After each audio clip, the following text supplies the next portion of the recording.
하나님 말씀 성경 사도행전 20장 35절을 제가 읽겠습니다. 신약성경 223페이지 사도행전 20장 35절 범사에 여러분에게 모본을 보여 준 바와 같이 수고하여 약한 사람들을 돕고 또 주 예수께서 친히 말씀하신 바 주는 것이 받는 것보다 복이 있다 하심을 기억하여야 할지니라. 아멘. 오늘 사도행전 20장 35절의 말씀을 통해서 바울이 보여준 모본이라는 제목으로 하나님 우리에게 주시는 은혜의 말씀을 나누기를 원합니다. 이 사도행전 20장의 내용은 이제 밀레도라고 하는 곳에서 바울 사도가 에베소에 있는 장로들을 불러서 이제 훈계 혹은 교훈, 유언, 부탁하는 그러한 내용을 적고 있습니다. 바울 사도는 예루살렘에서 로마까지 이제 가야 되는 그러한 여정 가운데 어쩌면 마지막으로 에베소에 있는 교회의 장로들을 보는 그러한 마음으로 에베소에 있는 장로들을 불러서 이제 마지막 부탁을 하는 내용입니다. 에베소는 바울 사도가 복음을 전했던 곳이고 그리고 3년이라는 기간 동안 애써서 힘을 다하여 성도들을 가르치던 곳입니다. 애정이 좀 많았던 곳이겠죠. 그리고 에베소 교회는 요한계시록 2장 3장에 보시면 아시아의 7교회 가운데 첫 번째 교회로 나오는 것이 에베소 교회입니다. 그리고 에베소 교회를 통해서 여러 지역에 복음이 전해졌고 도시도 큰 도시였지만 교회도 그 역할을 잘 담당하는 그러한 곳이었습니다. 그러한 곳에서 바울 사도가 이제 장로들을 불러가지고 마지막 그 예루살렘으로 로마로 가는 여정 가운데 부탁을 하고 또 지난 일들을 상기를 시키는 그러한 내용들을 사도행전 20장 17절부터 이제 쭉 기록을 하고 있습니다. 그런데 핵심적인 내용은 바울 사도가 어디에서나 복음을 전하는 일들에 대하여 거리끼지도 않고 최선을 다해서 전했다라고 하는 것을 말하는 겁니다. 밑에 우리가 26절을 보면은 25절부터 보겠습니다. 보라 내가 여러분 중에 왕래하며 하나님의 나라를 전파하였으나 이제는 여러분이 다 내 얼굴을 다시 보지 못할 줄 아노라. 그러므로 오늘 여러분에게 정언하거니와 모든 사람의 피에 대하여 내가 깨끗하니. 3년 동안 바울 사도는 에베소에 있으면서 만나는 모든 사람들에게 복음을 전했습니다. 그리고 복음을 들은 그 모든 성도들에게 최선을 다해서 하나님의 말씀을 가르쳤습니다. 그 위에 20절에 보시면 유익한 것은 무엇이든지 공중 앞에서 각 집에서 끄리낌이 없이 여러분에게 전하여 가르치고 라고 기록하고 옆에 31절을 보면은 그러므로 여러분이 일깨어 내가 3년이나 밤낮 쉬지 않고 눈물로 각 사람을 훈계하던 것을 기억하라. 바울 사도가 에베소에 있는 성도들과 3년을 거하면서 모본을 보였다. 어떤 면에서는 에베소 교회는 굉장히 복이 있는 교회입니다. 왜냐하면 예수 그리스도를 가장 닮았다라고 하는 그 사도, 그 바울 사도와 3년 동안 동거할 수 있었고 바울 사도가 3년 동안 하나님의 복음과 말씀을 전하는 현장에서 바울의 행적을 통하여 배울 수 있었고 그리고 바울 사도가 3년 동안 함께 있으면서 실질적인 삶 가운데서 말씀뿐만 아니라 삶 가운데서도 물질이나 다른 사람의 것들을 욕심내고 탐하지 아니하고 도리어 나누어 주고 베풀어 주고 주는 자가 받는 자보다 복이 있다라고 하는 말씀을 실천했던, 말씀과 믿음과 삶과 행동과 그 행실에 대하여 모범을 보인 것에 대하여 이걸 3년 동안 지켜봤다라고 하는 것은, 이거는 에베소 교회의 엄청난 복입니다. 우리가 주님을 본받는다라고 하는 것은 그리스도인들의 삶에 있어서 변하지 않는 목표가 될 수 있습니다. 우리는 이 성경을 통해서 주님을 배워가고 주님을 닮아가지만, 세상 사람들은 주님을 닮아가는 우리를 통해서, 우리를 보면서 하나님을 배워가는 거예요. 그리고 목회자는 주님을 닮아가고 주님을 배워가고 주님을 전하고 주님을 가르치고 또 주님 안에서 성도들이 성장해 갈 수 있도록 인도하고 훈계하고 지도하는 그러한 위치에 있습니다. 그러므로 이 성도들은 주님을 이렇게 바로 바라보면 참 좋지만은, 연약한 성도들은 목회자를 통해서 혹은 교회의 지도자들을 통해서 앞서 세워진 사람들을 통해서 주님을 배워갑니다. 그렇기 때문에 앞에 있다라고 하는 것, 목회자나 장로나 하나님 앞에서 이렇게 쓰임받는 사람들은, 수고하는 사람들은 그들의 삶이 어떤 모습으로 사느냐에 따라서 뒤에 오는 사람들에게 지대한 영향을 미칩니다. 바울 사도는 이 에베소 교회에서 3년 동안 모범을 보였다. 결코 하나님 앞에 실망시키는 행동을 하지 않았습니다. 사람들 앞에 의욕을 주는 행동을 하지 않았습니다. 에베소 교회를 보면은 초대교회 당시에 굉장히 활발했던, 그리고 소망과 복음과 그 믿음에 대하여, 사랑과 그 성령에 대하여 충만했던 교회였다고 우리는 에베소서라는 성경을 1장부터 6장을 보면은 읽을 수가 있습니다. 그리고 7교회 가운데서 그 에베소 교회에 대하여 성경에 기록되어 있는 그 첫 교회의 모습은 너무나 화려하고 너무나 큰 능력을 경험했던 교회로 우리는 알고 있습니다.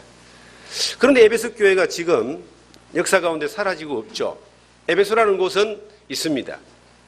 그리스에 가면은 흔적은 있는데, 그리고 유적들은 있는데, 에베소에 그 세워졌던 교회는 지금 우리가 찾아볼 수가 없습니다. 에베소 교회의 그 문제는 모범을 보였던 그 바울 사도의 믿음을 통하여 많은 사람들이 주님을 닮아가고 배워가는, 그리고 주님을 따르는 일들이 있었지만 세월이 지나는 가운데 처음 사랑을 버렸다라고 이렇게 에베소 교회를 향하여 요한계시록 2장에 말하고 있습니다. 하나님을 향한, 주님을 향한 사랑이 식어지거나 버려졌을 때에 교회 또한 사라지는 거예요. 인류 역사 가운데 수많은 믿음의 사람들과 수많은 교회들이 존재했었죠. 수많은 지역에서 수많은 부흥의 역사와 복음의 역사와 생명의 역사와 교회의 역사가 있었는데, 그 교회들이 부흥되어지고 그 교회들을 통해서 하나님이 복음이 크게 역사했을 때는 항상 그리스도를 닮는 사람들이 그곳에 있었다는 겁니다. 또 그리스도를 닮은 모범을 보이는 사람들이 지도자로, 인도자로 그 자리에 일을 했다는 겁니다. 그런데 그들이 사라지고 난 이후에 그 모범을 보이는 그러한 삶을 보였던 사람들이 지나가고 난 이후에는 이상하게도 교회는 껍데기만 남고 시들어져 가고 있는 겁니다. 영국은 우리 복음의 역사 가운데서, 교회 역사 가운데서 큰 획을 그었던 그러한 사람들이 많이 등장했던 곳입니다. 철로역정이라는 책을 썼던 존 버냐니 영국의 목회자였고, 구세군의 창시자였던 윌리엄 푸드라고 하는 사람이 영국 사람입니다. 이 감리교회를 세웠던 요한 웨슬레가 영국 사람입니다. 그들의 그 시대 때에 수많은 사람들이 영적으로 하나님 앞에 돌아오고 많은 부흥의 역사가 나타나고 각성이 되는 일들이 일어났는데, 지금 이 시대는 어떻게 되어 있느냐? 영국은 기독교인의 수가 10%가 안 되는 그러한 곳으로 전락되어져 버렸습니다. 대영제국, 해가 지지 않는 나라라 했던 그 영국이 지금은 무신론자와 그리고 이슬람이 판을 치는 그러한 곳이 되었습니다. 왜 그랬을까요? 바울 사도와 같이 믿음의 모범을 보여줄 수 있는 믿음의 사람들이 그곳에 적기 때문에, 혹은 미약하기 때문에 그러한 결과가 오는 것 같습니다. 우리가 사는 이 시대에도 이 바울 사도와 같이 지역 교회에서 혹은 그 사회에서 예수 그리스도의 모범을 보일 수 있는, 주님을 닮는 사람들이 많아진다면, 그러한 사람들이 교회의 일꾼으로 지도자로 세워진다면, 이 복음의 역사라고 하는 이것은, 성령의 역사라고 이것은 더 크게 강력하게 역사할 것이다 하는 생각을 해보게 됩니다. 바울 사도가 어떤 모범을 보였느냐? 바울은 이런 말 하기가 좀 자기가 부끄러웠을지도 모릅니다. 자기를 자랑한 것 같은 그런 내용일 수도 있어요. 이 내용은 우리가 이 내용에 보니까 26절에 여러분에게 오늘 증언하는데 나와 모든 사람의 피에 대하여 내가 깨끗하다. 어떻게 바울 사도가 모든 사람의 피에 대하여 깨끗하다고 말할 수 있습니까? 이것은 이 말씀을 이해하기 위해서는 에스겔서 3장에 나오는 파수꾼에 대한 그 말씀에 대하여 이해가 좀 되어져야 됩니다. 에스겔과 같은 사람들을 선지자라 그럽니다. 선지자는 구약시대에 하나님의 말씀을 듣고 그것을 전해주는 겁니다. 그런데 에스겔이 살았던 그 시대는 이스라엘 백성들이 하나님을 믿었지만은 하나님의 말씀을 따라서 살지 않았습니다. 우상을 섬기고 음행하며 하나님의 말씀을 준행하지 않았습니다. 그때 하나님이 에스겔과 혹은 에레미야와 이사야와 같은 사람들을 불러가지고 명령을 하는 거예요. 여호와의 말씀이 이러하다고 전해라. 이스라엘 민족이 망한다든지 이스라엘 백성들이 큰 화를 당한다든지 이러한 하나님의 경고의 말씀을 그들에게 전해라. 그들의 죄악 때문에 하나님이 징벌한다고 전해라. 돌이키지 않으면 망한다고 전해라. 그렇게 이제 에스겔에게 명령하는 거예요. 그럼 에스겔이라는 이 사람이 하나님 말씀을 들었습니다. 들었는데 그 말씀을 전해야 되는 백성들은 하나님 말씀하고 상관없고 관계없고 폐악하고 악한 사람들이에요. 혹시 전하다가 내가 화를 당하고 내가 불이익을 당하고 감옥에 갈 수도 있습니다. 하나님 말씀 전하다가 감옥 간 사람이 에레미야, 핍박받은 사람이 이사야, 그런 선지자들이 다 그렇게 하나님 말씀을 전하다가 핍박받았어요. 감옥 갔어요. 순교했어요. 그런데 에스겔에게 하나님이 그 말씀을 전해라. 그러면서 하나님이 말씀하시기를 어떤 전쟁이 벌어졌는데 파수꾼이 있다. 이 파수꾼이 이제 성 위에서 적군이 오는가 안 오는가를 가만히 보고 있다가 적군이 쳐들어올 때에 적군이 쳐들어온다라고 그 자기 백성들에게 나팔을 불려서 알려주면은 백성들이 일어나서 깨어나서 적군을 이렇게 막으면 그것은 네가 할 일을 다 했다. 그런데 네가 알려주었는데도 이 사람들이 깨어나지 않고 이 전쟁에서 져서 망했다, 죽었다. 그러면 그 책임은 너에게 없다. 파수꾼 너에게 없다 이 말이에요. 그런데 만약에 네가 알려주지 않아가지고 그들이 전쟁에 졌다. 그러면 그 핏값을, 그들이 죽은 핏값을, 죽은 그 대가를 네가 받는다. 이게 이제 핏값이라는 뜻입니다. 우리가 이 시대의 파수꾼과 같은 사람들이에요. 지금 죄악 가운데 멸망으로 가고 지옥으로 갈 수밖에 없는 사람들을 향하여 하나님의 말씀을 전해주는 파수꾼의 역할을 하는 사람들입니다. 그들에게 하나님의 말씀을 전했을 때에 듣고 구원받으면 듣고 예수를 믿고 제사함 받고 하나님의 자녀가 되어서 심판을 면하고 영생을 약속받으면 이것은 파수꾼으로서의 역할을 다 한 겁니다. 그런데 전해 줬는데도 안 들었어요. 전해 줬는데도 무시했어요. 그러면 그 사람이 심판받고 멸망으로 가는 것은 내 책임이 아니라는 겁니다. 그 사람 책임이다. 그런데 우리가 있는 그 자리에서 전해주지 않아가지고 그 사람이 멸망받고 심판당했다. 그러면 그 책임을 네가 받는다는 겁니다. 성경은 주 예수를 믿어라 그러면 너와 네 집이 구원을 얻으리라 라고 사도행전 16장에 말씀하고 있습니다. 주 예수를 믿으면 내만 구원받는 것이 아니라 내 집이 구원을 받는다라고 성경은 말하고 있습니다.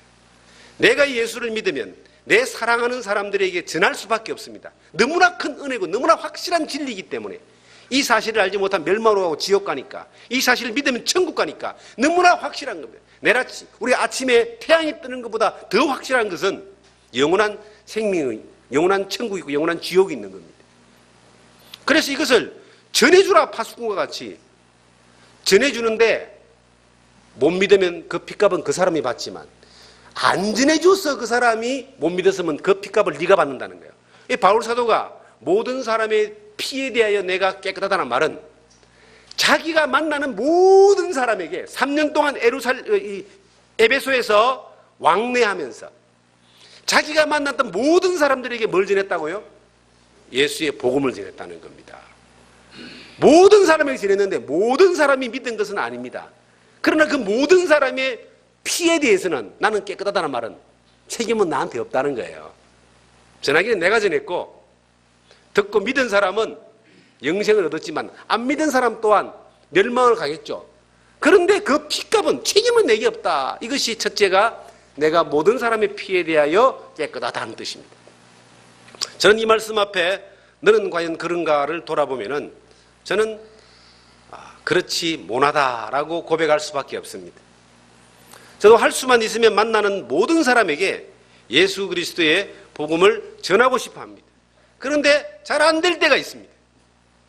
아파트 통로에 있는 사람들을 만나는데 어떻게 붙들고 다 말씀을 전할 수 없는 상황이고 시장에서 만나고 길거리에서 만나고 하는 사람들에게 복음을 다 전해줘야 되는데 그렇게 하지 못하는 것 같아요. 내 불편함 때문에 또 서로에 대한 어떤 배려 때문에 예의를 너무 차리다 보니까 잘 못 전해주는 그러한 경우가 있습니다.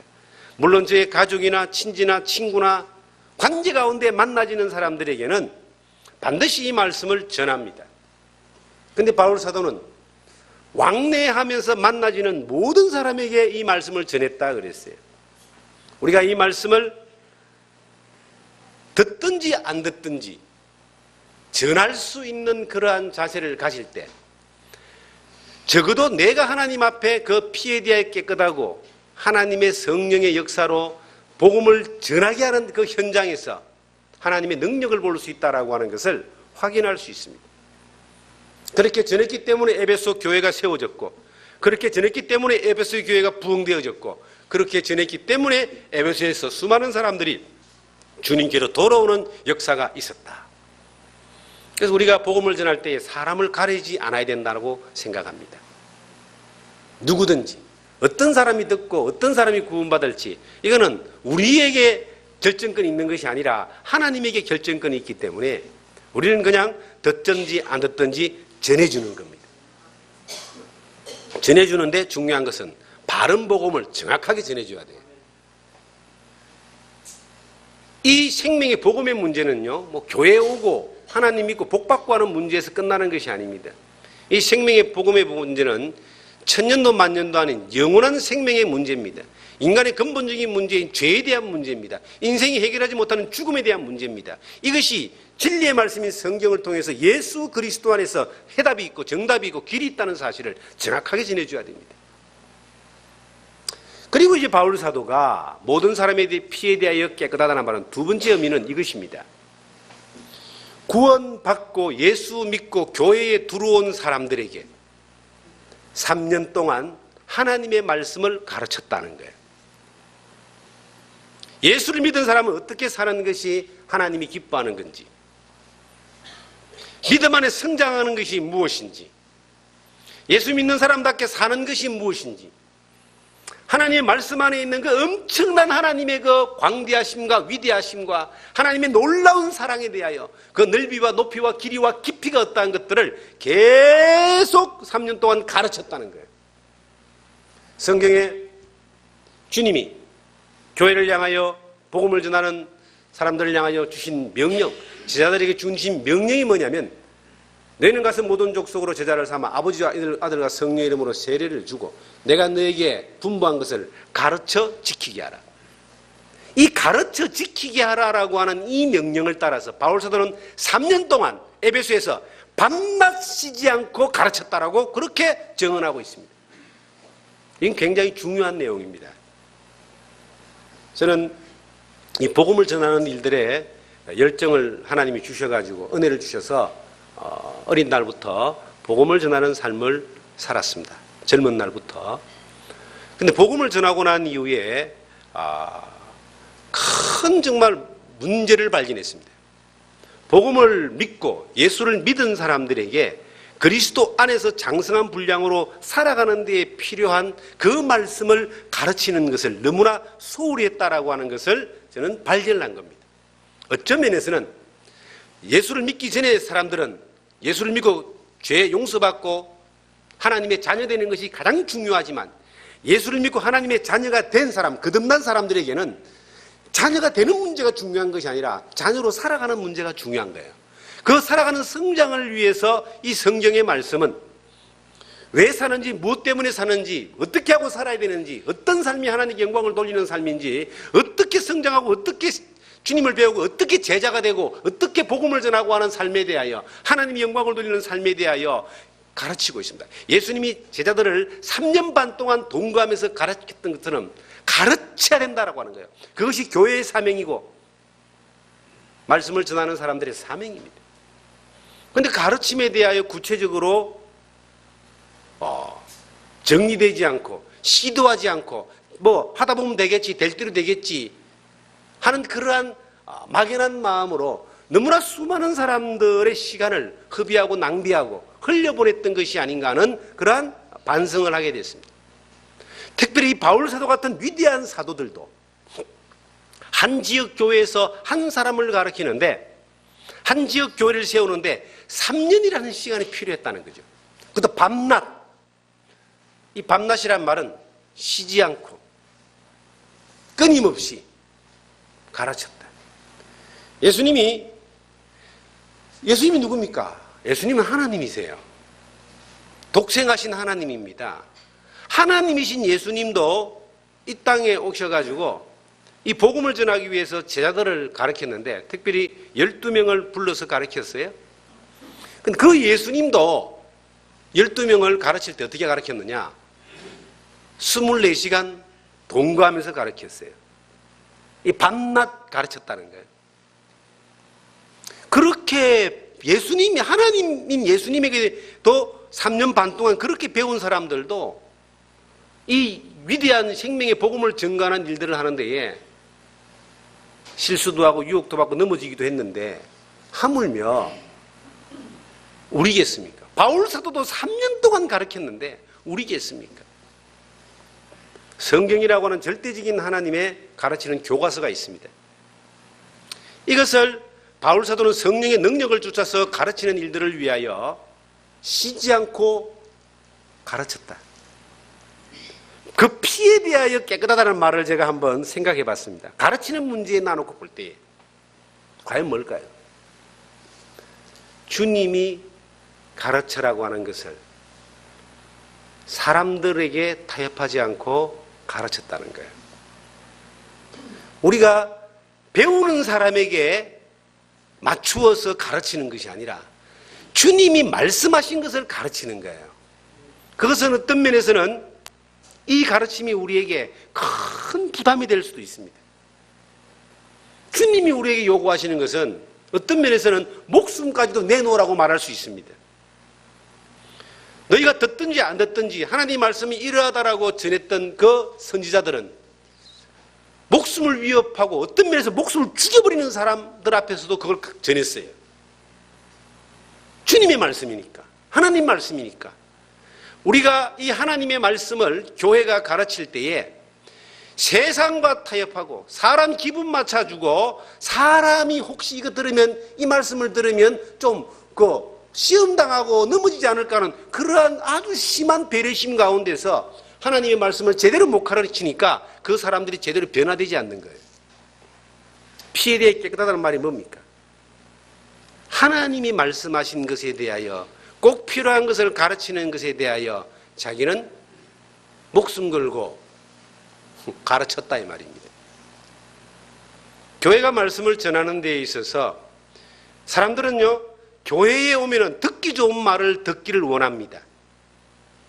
교회에 와서 축복, 값싼 축복의 말들, 성공의 말들, 긍정의 말들, 위로의 말들, 그리고 적당하게 어떤 지식을 채워주는 말들, 가볍게 위트로 웃겨주는 그러한 말들, 이러한 말들을 듣는 데에 굉장히 익숙해져 있고 그러한 것을 쫓아갑니다. 그러한 삶이 그리스도를 닮지 못하고, 세상에서 좀 평화롭게 살 수는 있어도 그리스도를 닮지 못하고 주님 안에서 성장하지 못하고 하나님의 일을 감당하지 못하는 그러한 종교적인 사람으로만 남아있다면 그게 무슨 소용이 있습니까? 그런 사람을 통해서 하나님 무슨 역사를 하겠습니까? 우리가 진리의 말씀을 통해서 배워지는 것은요, 말씀이 주님 앞에 바로 배우지야지만이 그 말씀이 능력이 되어가지고 그 말씀을 따라서 하나님이 맡기신 일을 감당할 수 있는 거예요. 디모데후서 3장에 보시면 16절 이하에 보시면 모든 성경은 하나님의 감동으로 된 것으로 교훈과 책망과 바르게 함과 의로 교육하기에 유익하니 이는 하나님의 사람으로 모든 일을 온전케 하는 능력이 되게 한다 그랬어요. 성령의 능력을 통해서 우리가 하나님의 일에 쓰임받는 데 나아가기 위해서는 우리가 배우진 바 된 그 말씀이 바탕이 안 되면 안 되는 거예요. 왜 성경을 이렇게 많은 글자로 기록했겠어요? 우리가 이렇게 많은 글자를 배워야 될 이유가 있기 때문에 이런 많은 글자를 하나님이 기록하신 거예요. 바울 사도는 3년 동안 밤낮 쉬지 않고 가르쳤습니다. 그렇기 때문에 바울은 내가 모든 사람의 피에 대해 깨끗하다, 복음을 전하는 데 있어서도 모든 사람의 피에 대해 깨끗하지만 그리스도인으로 예수를 믿는 사람으로 교회 안에서 어떻게 살아야 되는가에 대해서 나는 주님께로 받은 말씀을 다 가르쳤다. 너희가 그대로 살고 안 살고는 너희들 책임이고 나는 적어도 바로 가르쳤다는 거예요. 우리가요, 이 교회가 하나님 말씀을 표대를 잃어버리면 교회는 기능이 끝입니다. 하나님의 말씀이 우리 가운데 역사하지 않고, 말씀을 우리가 경외하지 않고, 말씀을 따르지 않고, 말씀 앞에서 우리가 굴복하지 않고, 말씀에 의해서 움직이지 않는다면 교회가 별로 소용이 없는 곳이에요. 사람들 모여가지고 좋은 이야기 듣고 밥 먹고 놀고 친교하고, 그건 교회 아니라도 더 좋은 데 많습니다. 더 화려한 데 사람들이 모여서 즐겁게 지내는 곳은 얼마든지 있습니다. 그런데 그런 곳에서는 뭐가 나타나지 않느냐? 하나님의 역사가 나타나지 않죠. 내게 맞는 말을 들으려고 애를 쓰지 마십시오. 여러분들 육신이라고 하는, 가만 안 두면 죄만 짓는 게 육신이에요. 인정하지 않습니까, 여러분? 가만히 있어 보세요. 죄만 짓지. 여러분이 원하는 게 뭐예요? 육신이 원하는 게 뭐예요? 욕심이 원하는 게 뭐예요? 죄밖에 더 있습니까? 그 말을 들으려고 거기에 어떤 내 마음을 위로해주고 내 생각을 위로해주고 나를 갖다가 북돋워주는, 내가 육신으로 죄짓고 즐겁게 사는 것들을 북돋워주고 격려하는 것들을 쫓아가면은 결국은 하나님과 관계없는 사람이 되는 거예요. 그런데 이 교회를 통해서 전해지는 말씀은 바울 사도가 피에 대하여 깨끗하다 할 정도라면요, 하나님의 말씀이 어떠하다라고 하는 거, 듣든지 안 듣든지 그 말씀에 대해서는 끄리끼지 않고 전했다라고 성경은 말하고 있습니다. 끄리끼지 않고 가르쳤다. 저는 이 교회가, 대한민국 전 교회가, 전 세계의 교회가 살아계신 하나님의 말씀 앞에 두려워 떠는, 그 말씀을 따라 움직이는 것이 삶의 표준이 되는 그 말씀을 소중히 여기는 그러한 모습이 된다면은 이거는요 놀라운 역사가 일어난다고 저는 생각합니다. 흔히 많은 사람들이 자꾸 복음으로 돌아가자, 말씀으로 돌아가자 이런 이야기를 많이 합니다. 돌아가자란 말은 길을 잃었다는 뜻이거든요. 우리는 돌아가고 할 것도 없어요. 저는 믿음 안에 살았던 그때부터 복음 앞에 있었고 지금도 말씀 안에 있고 돌아갈 데가 없습니다. 끊임없이 하나님의 말씀만을 따라서 진리의 말씀을 가르치고 거기에 우리에게 맡겨진 사명을 감당하고 싶은 것입니다. 3년 동안 바울 사도가 눈물을 흘리면서 밤낮 이 말씀을 가르쳤는데 아마 바울 사도가 에베소를 떠나면서 수많은 돈을 모이고 가르쳤는데 그 당시에 에베소의 지금 밀레니엄에 와서 그 말을 듣는 사람들이 장로들이에요. 이 장로들이란 말은 교회의 지도자란 뜻입니다. 이 장로들은 교회를 섬기고 치리하고 지도하고 가르치는 사람들이라는 거예요. 그들을 향해서 이 말씀을 하는데 놀라운 것은 그렇게 했는데도 이 교회가 사탄이 많은 제자들을 넘어뜨린다라고 기록하고 있습니다. 그렇게 했는데도. 그리고 문제의 중심이 될 수 있는 사람들이 성도들이 아니고 장로들이다라고 이렇게 말합니다. 그 성경이 지금 그렇게 나오고 있어요. 어떤 목사님이 70이 넘은 목사님이 제법 큰 교회에 목회를 하다가 은퇴를 했습니다. 은퇴를 하면서 마지막에 이제 은퇴 설교를 하는 내용을 제가 듣게 됐는데 그 설교 내용이 이거였습니다. 자기는 후회한다. 목회 마지막에 후회한다. 두 가지를 후회한다. 첫째 뭐냐? 제법 큰 교회에 오가는 모든 사람들에게 내가 힘을 다하여 예수 그리스도의 십자가의 복음을 전하지 못한 것을 후회한다. 왜 그걸 담대하게 전하지 않았을까? 결국은 천국 가고 지옥 가는 이 문제가 최종적인 문제인데 왜 자기의 메시지 가운데 그 말씀을 담대하게 전하지 못했을까?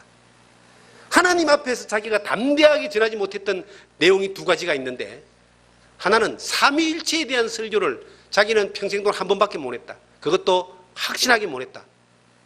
정확하게 전하기가 좀 불편했다는 거죠. 삼위일체라고 하는 이것은요, 하나님과 예수 그리스도가 성령이 하나님이시다. 한 하나님이시다는 거예요. 그런데 이것을 뭔가 설명하고 이걸 증명하기가 더 힘들기 때문에 참 설교하기가 애매했던 것 같아요. 두 번째가 바로 복음입니다. 예수 그리스도의 복음만이 믿음의 목적이라는 것을 그렇게 설교하지 못한 것에 대하여 자기는 후회한다. 그런 이야기를 했어요.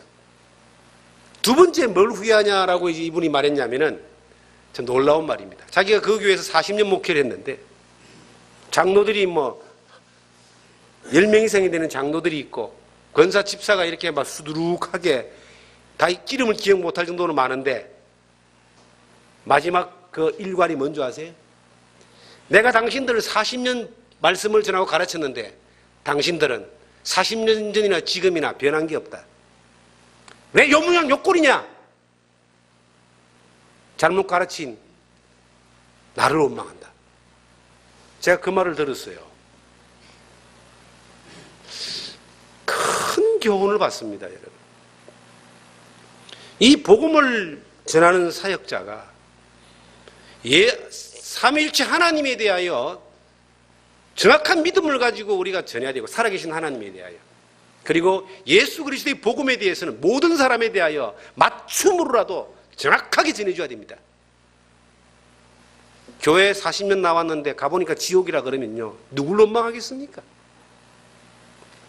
한 사람도 이 교회를 지나가는 사람들은 흩어 지나가든 어떻게 지나가든 간에 이 교회 문을 열고 들어오는 사람들은 다 예수 그리스도 안에서 생명의 복음으로 죄 사함 받고 구원받는 진리를 전해야 된다.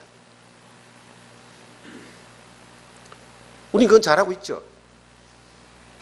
그런데 또 하나입니다. 밤낮으로 이 말씀을 가르치는 이유가 뭐냐는 겁니다. 그리스도를 닮게 하는 거예요. 그리스도를 닮는다는 것은 우리의 삶이 변화되는 겁니다. 바울 자신부터, 가르치는 사람부터 변화된 삶으로 모범을 보여야 되고, 그리고 배우는 사람들이 그 모범을 따라가야 된다는 거예요. 우리가 교회 안에서 배울 장로가 없고 배워야 될 목사가 없다면 그것만큼 불행한 교회가 어디 있습니까? 주일날 예배 말씀을 듣고 나가서 장로 욕이나 하고 집사 욕이나 하고 목사 흉이나 보고 사모 흉이나 보는 교회가 제대로 된 교회겠습니까?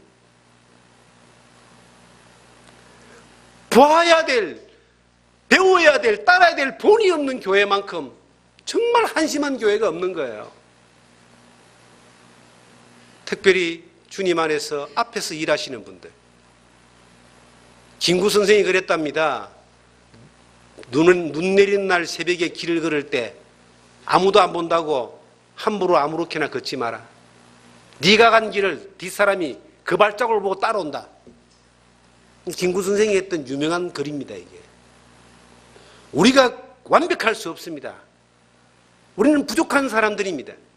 그러나 부족한 걸 인정하지만 우리가 바른 믿음으로 걸어가는, 또 바른 본을 보여야 되는 이유가 있습니다. 뒤에 오는 사람들을 가르쳐야 되기 때문에. 성경만 가르치는 것이 아니라 삶의 본을 가르쳐야 됩니다. 그리고 배우는 사람들은 갈라디아서 6장에 보시면요, 가르치는 사람에 대한 존경심이 있어야 됩니다. 그게 교회의 질서라고 하는 거예요. 자식이 부모에 대한 존경심이 없는 집안이 잘 되는 집안인 거 보신 적 있습니까? 학생이 선생에 대한 존경심이 없을 때 그 제자와 학생의 관계가 좋게 갈 수 있을까요? 가르치는 자의 본과 배우는 자의 겸손함이 함께 가야 되는 거예요. 이 바울 사도가 3년 동안 그렇게 가르쳤는데도, 눈물을 흘리면서 가르쳤는데, 그 피에 대하여 내가 깨끗하다고 할 정도로 가르쳤는데도 이 에베소 교회에 무슨 일이 벌어졌는가, 무슨 일이 일어나는가, 그런데도 마귀가 역사하는 겁니다. 밑에 한번 보겠습니다.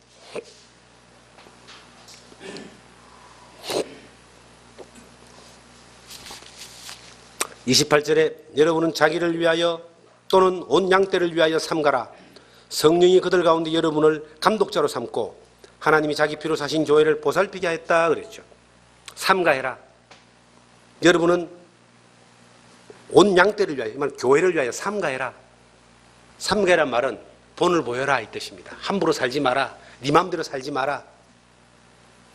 여러분, 교회 안에서 어떤 이 여러분이란 말은, 이 말은 여러분은 에베소의 장로들 이 뜻입니다. 가르치는 위치에 있는 사람들, 어떤 양떼를 위하여 삼가해라 라고 말하고 있습니다. 내가 잘못되면, 우리가 잘못되면, 중요한 건 뒤에 오는 사람들도 잘못될 확률이 높습니다. 자기를 살펴라 그런 거예요. 항상 하나님 앞에서 일하는 사람들은 내가 하나님 앞에 바로 서 있어야 됩니다. 늘 거룩하신 성령님 앞에 경건을 쫓아가고 내가 좌로나 우로나 치우치지 아니하고 주님의 말씀을 따라가는 그러한 삶을 늘 살펴야 된다. 살피는 게 뭡니까? 점검한다. 점검 잘못해가지고요, 큰 사고 날 수가 있습니다. 신앙생활이. 제가 여기 못을 하나 지금 가져왔습니다. 못 보이십니까? 요게 며칠 전에 제 타이어에 박혀있던 못입니다. 기름을 넣는데 주유소 주인이, 아니 선생님, 타이어가 이게 빵꾸가 난 것 같습니다. 이거 만약에 고속도로나 고속주행하다가 큰 사고 날 수 있습니다. 점검 받아 보시죠. 내가 볼 때는 별로 표시가 안 났어요. 그런데 전문가가 딱 반 거예요. 그 주유소 주유하는 사람이 이 전문가였나 봐요. 그래서 보험회사에 전화를 걸었어요. 요즘은 참 좋더라고요. 빵꾸 났다고 카센터를 안 가도 돼. 보험회사에 전화를 거니까 더 빨리 와요. 총알같이 와가지고 딱 보더니 아이고 선생님 큰일 날 뻔했습니다. 이 박혀 있는 거예요. 그냥 축축축 해가지고 탁 떼어주더라고요. 그게 점검이라고 하는 겁니다. 만약에 점검이 바로 안 되면은 더 큰 사고로 날 수 있죠. 삼가란 말은 우리 신앙을 늘 점검하라는 뜻입니다. 모든 사람이 내가 지금 하나님 앞에 바로 서 있는가 점검하라. 삼가해라. 특별히 앞에 있는 사람들 삼가하셔야 됩니다. 물론 저부터 마찬가지죠.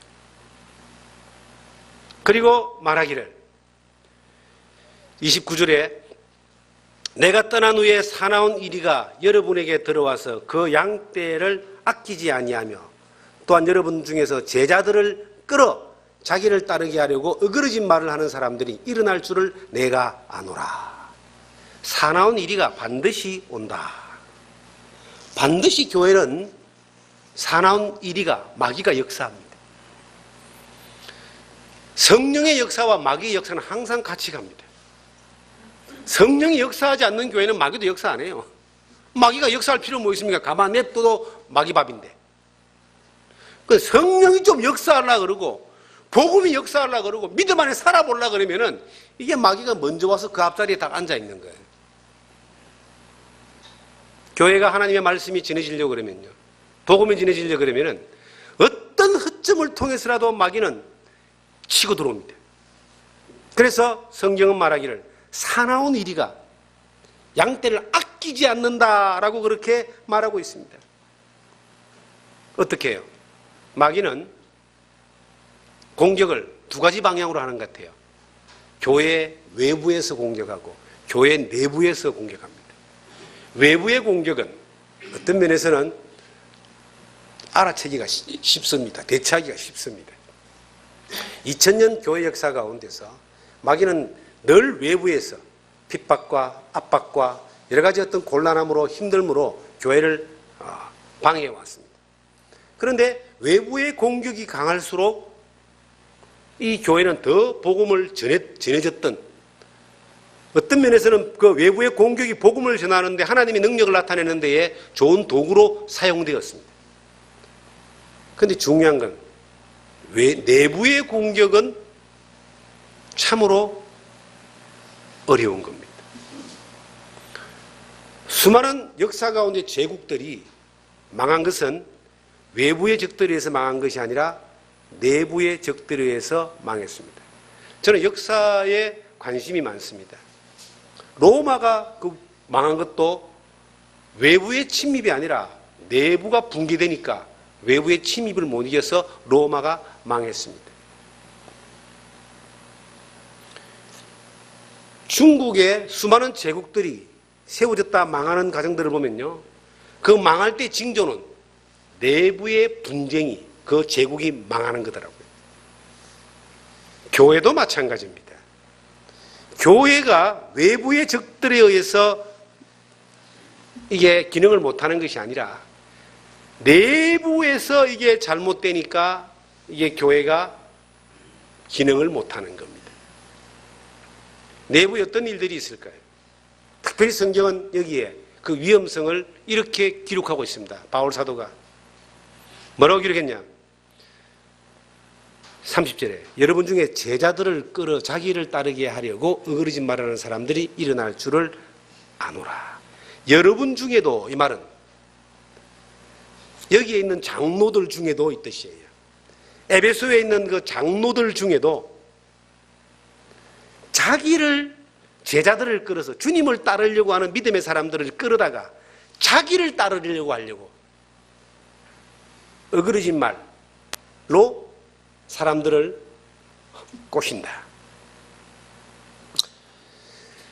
교회 역사 가운데서 수많은 이단 사이비들이 나옵니다. 그들은 하나같이 영광을 하나님께 돌리지 않고 영광을 지가 취해버립니다. 자기 걸 만드는 거예요.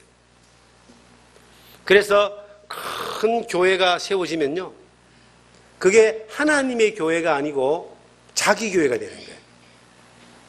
자기 이름을 낸 자기 교회가 되는 겁니다. 우리나라에 일어나는 특이한 현상이 교회가 대형화되는 겁니다. 대형교회는 사람을 이렇게 많이 올 수 있도록 여러 가지 조건들을 만듭니다. 대형교회가 다 나쁜 건 아니에요. 대형교회도 좋은 일을 합니다. 큰 일을 합니다.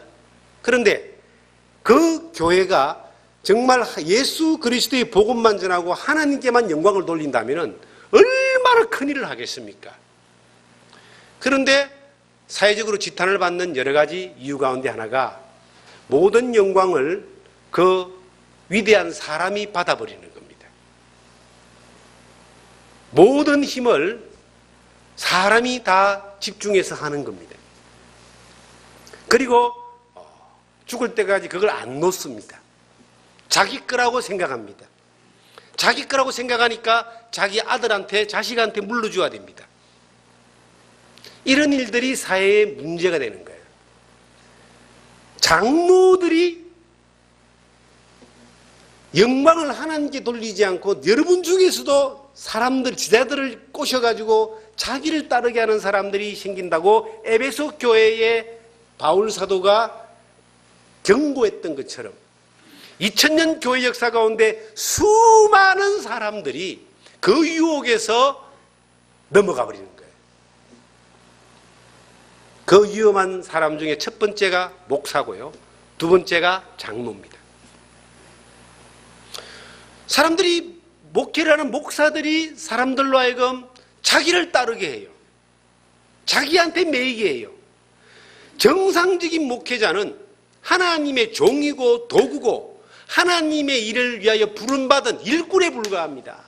일을 하고 모든 영광을 하나님께 돌리고 모든 시선을 예수 그리스도에게 돌리고 우리가 하는 모든 일은 무익한 종이고 시키는 일만 하기 때문에 우리는 영광 받을 게 없습니다. 주님만 영광 받으세요.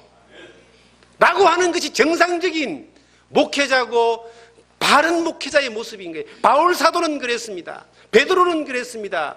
위대한 베드로와 바울 사도가 이 복음을 전하면서 베드로 교를 만들지 않고 바울 교를 만들지 않았습니다. 주님의 교회에만 충성했습니다. 고린도 교회도 바울 사도가 3년 반 동안 눈물을 흘리면서 가르쳤던 교회입니다. 그런데 이 고린도 교회가 문제가 생겼어요. 바로 이 문제가 생긴 거예요. 1장에 보시면은 고린도 교회에 많은 사람들이 이제 복음을 깨닫고 하나님 안에서 생활을 하게 되는데 그 많은 사람들 가운데 여러 형태의 어떤 당이 지어진 거예요. 그룹이 만들어진 거예요. 야, 나는 바울을 통해서 말씀을 들었으니까 나는 바울파다. 그런데 어떤 사람은 야, 나는 아볼로를 통해서 말씀을 들었는데 나는 아볼로파다. 야, 아니다. 교회의 최고는 게바, 베드로다. 우린 베드로파다. 그러니까 아이고 이 사람들아, 바울도 아볼로도 베드로도 아무것도 아니야. 우린 그리스도파다. 4개 파가 생긴 거예요. 이 바울 사도가요. 내가 너희를 위해 죽었냐? 우리는 단지 씨앗을 뿌리는 사람에 불과하고 아볼로는 물 주는 사람에 불과한데 하나님이 자라게 하고 이 교회는 하나님의 교회다. 왜 사람의 이름으로 모이냐? 바울이 그렇게 말했습니다. 지금 이 시대도 그런 일이 벌어지는 거예요. 자기가 조금 잘났고 능력 있고 똑똑하면요 다 지껏 만듭니다. 사람들도 자기를 못 벗어나게 만드는 거예요. 특히 기도원 이런 데는 조심해야 됩니다. 사람을 쫓아가게 만들고 그 사람에게 매이게 만들고 그 사람으로 하여금 못 벗어나게 만드는 거예요. 그 사람이 하나님의 대언자처럼 다 기도해주고 대신 이야기해주고 이상한 사람들 많습니다, 여러분. 이 교회가 그럴 가능성이 너무나 다분하기 때문에 에베소 교회를 향하여 바울 사도가 마지막 훈계를 할 때, 건면을 할 때, 당신들 장로들 중에 이 당시의 장로는 지금의 목회자입니다. 물론 장로도 되지만 가르치고 치리하는 사람들을 장로라 그러거든요. 제자들을 꼬셔가지고 말입니다. 자기를 따르게 하고 영광을 네가 받아버리는 이게 바로 이단입니다, 여러분. 영광을 지가 받아버려요. 아니, 한 사람을 위해서 아무리 위대한 바울이나 베드로로 할지라도 한 명을 구원하기 위해서 피 한 방울 흘려준 적이 있느냐는 겁니다. 나를 구원하기 위해서, 한 사람을 구원하기 위해서 누가 피를 다 흘려줬는데요? 예수 그리스도가 다 흘려줬잖아요.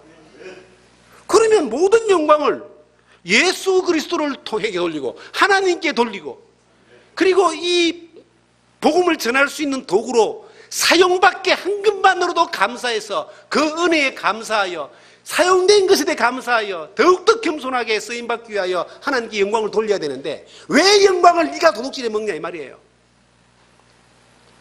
지금 이 시대도 수많은 사람들이 하나님의 영광을 도둑질해 먹습니다.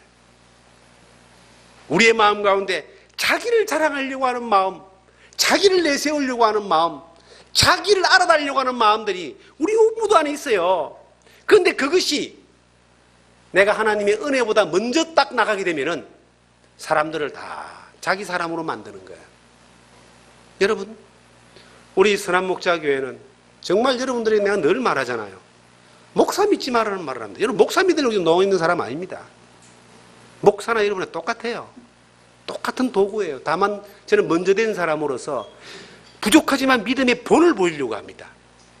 복음을 전하는 일과 가르치는 일과 그리고 섬기고 나누는 일들에 대하여 본을 보이려고 합니다. 그런데 여러분들이 바라보고 믿어야 되고 따라야 될 분은 목사가 아니고 누구라고요? 예수 그리스도예요. 저는 여러분들을 위해서 피 한 방울도 흘려준 사람이 아닙니다. 주님이 다 하셨어요. 우린 100% 그 은혜 가운데 있는 겁니다. 성경에 고린도전서 15장에 그런 말씀이 있잖아요. 자, 자꾸 찾아볼까요? 여기 잡고 고린도전서 15장을 보시면은 10절에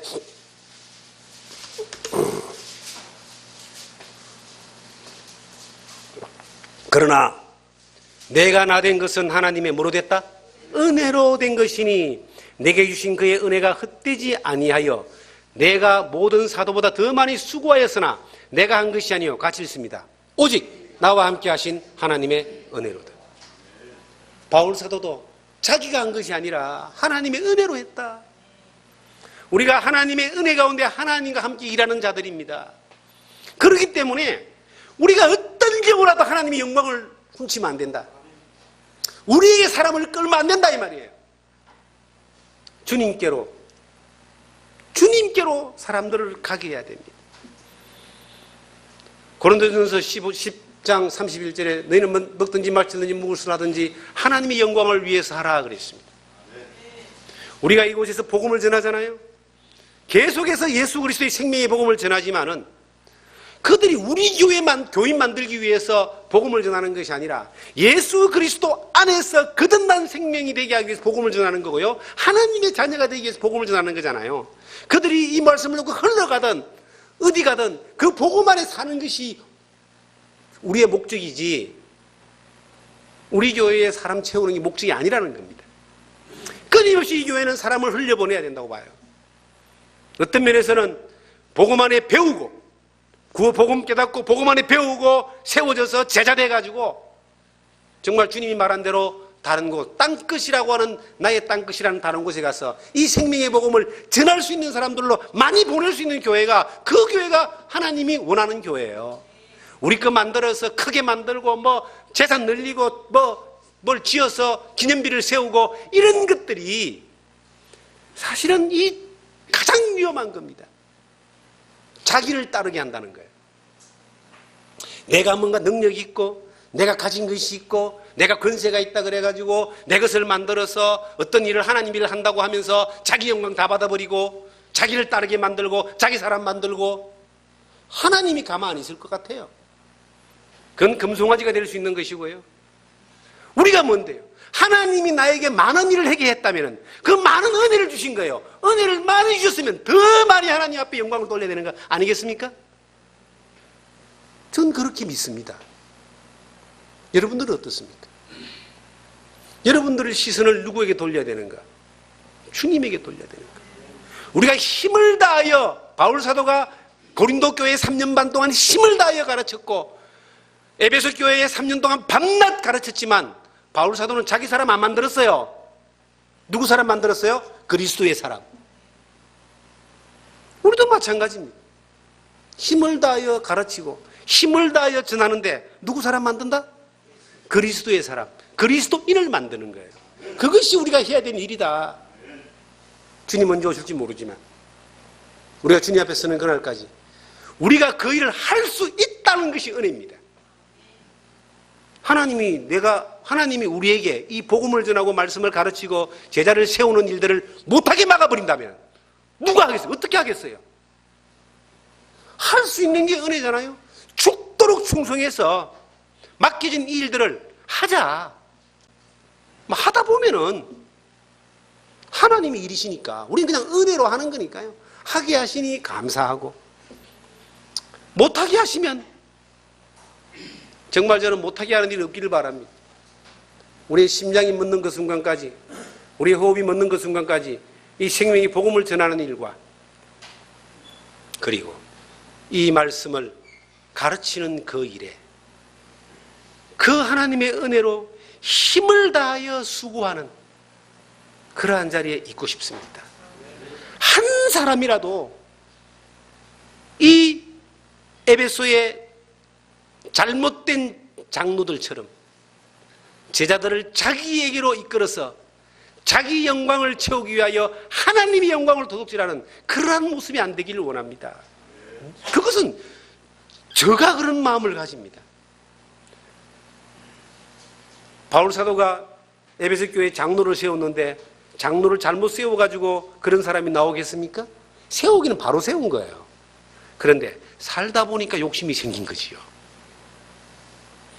내가 어렵고 힘들 때는 주를 위해 살겠습니다. 주님 나를 사용해 주세요. 주님 나를 지켜주시고 인도해 주세요. 내 모든 것 주님께 주님의 일에 드리겠습니다라고 기도하고 간절히 매달려서 하나님이 그에게 은혜를 줬어요. 그 믿음을 가지고. 그런데 이 사람이 부자가 되고 잘 됐어. 하나님이 주신 거라고 믿어. 그런데 그때부터 이제 하나님에게 영광을 돌리지 않고 지 영광 지가 찾아 먹어버려요. 하나님 어떻게 하면 되겠습니까? 시작할 땐 바로 했는데 나중에 이 사람이 잘못된 거예요. 그래서 성경에 수많은 사람들이 성령으로 시작했다가 육체로 마치는 거예요. 그런데 그 위험이 딴 데 있는 것이 아니라 여러분들에게 있는 게 아니라 나 같은 사람에게 있다는 겁니다. 말씀을 가르친다는 사람, 복음을 전한다는 사람. 저는 그렇게 추하게 마지막을 맞이하고 싶지 않습니다. 끝까지 주님의 무익한 종으로 마지막까지 하나님의 은혜 가운데 머물러서 마지막 순간까지 예수 그리스도의 사람을 만들어 나가는, 그들을 세워나가는, 가르쳐 나가는, 그 복음을 전하는 그 일을 하고 싶은 거예요. 왜냐하면 이 땅에 내가 뭘 가지고 따지더라도 내가 만약에 영광을 취하는 것은 가장 나쁜 놈이 되는 거예요. 도둑놈 중에 정말로 나쁜 도둑놈이, 영혼을 훔치는 도둑놈이 가장 나쁜 도둑놈이에요. 사람의 영혼을 훔쳐서 지옥으로 끌고 가는 도둑놈들이 얼마나 많습니까? 신천지 이만이나 하나님의 교회 장길장가 하는 이런 여자들, 사람들이 영혼을 갖다가 훔쳐가지고 지도 지옥 가는데 다 데리고 가는 거잖아요. 가장 나쁜 도둑놈이고, 또 더 나쁜 도둑놈이 있어요. 하나님의 것을 훔치는 도둑놈들입니다. 10계명에 8계명이 도둑질하지 말랍니다. 도둑질 중에 가장 큰 도둑질이 하나님의 것을 훔치는 도둑질입니다. 왜 하나님의 영광을 도둑질합니까? 절대로 하나님의 영광을 도둑질하는 그러한, 잠깐 이 세상에 길어봐야 뭐 앞으로 몇 년 살지 모르겠지만 그 짓은 안 해야 되겠다. 하나님의 영광을 도둑질하는커녕 하나님께만 영광 돌리는 삶을 살자. 여러분과 제가 그러한 삶을 살기를 간절히 원합니다. 거기에 대하여 바울은 본을 보였다라고 말하는 거예요. 그래서 자기의 유익을 위해 살지 않고 도리어 자기가 다른 사람을 섬기고 돕고 나눠주는 것을 했다. 주는 자가 받는 자보다 복이 있어요. 정말로 주는 자가 받는 자보다 복이 있습니다. 주고 살 수 있다면요, 여러분 복 있는 사람이라고 생각하세요. 받고 사는 사람만큼 이게 복 없는 사람이 어디 있습니까? 도움받고 사는 게 좋은 거예요? 도와주고 사는 것이 좋은 거예요. 하나님이 그만큼 나에게 채워주는 겁니다. 이 교회도 마찬가지입니다. 도움받는 교회가 아니라 나는 흘려보내고 도와주는 교회로 이 교회가 세워지기를 원합니다. 늘 그래왔고 앞으로도 그러기를 원합니다. 주님 안에서. 정말 주님이 우리에게 말씀하시는 대로 바울 사도가 모본을 보인 것처럼 특히 우리 교회 가운데 앞서신 분들 본을 좀 보이세요. 뒤에 오는 사람이 그거 보고 따라옵니다. 나는 하나님을 보고 따라가지만 내 뒤에 오는 사람은 나를 보고 따라갈 수 있어요. 그들에게 좋은 뒷모습을 보여줘야 된다. 그리고 하나님께만 영광 돌리는 그러한 여러분과 제가 되기를 주님의 이름으로 부탁드립니다.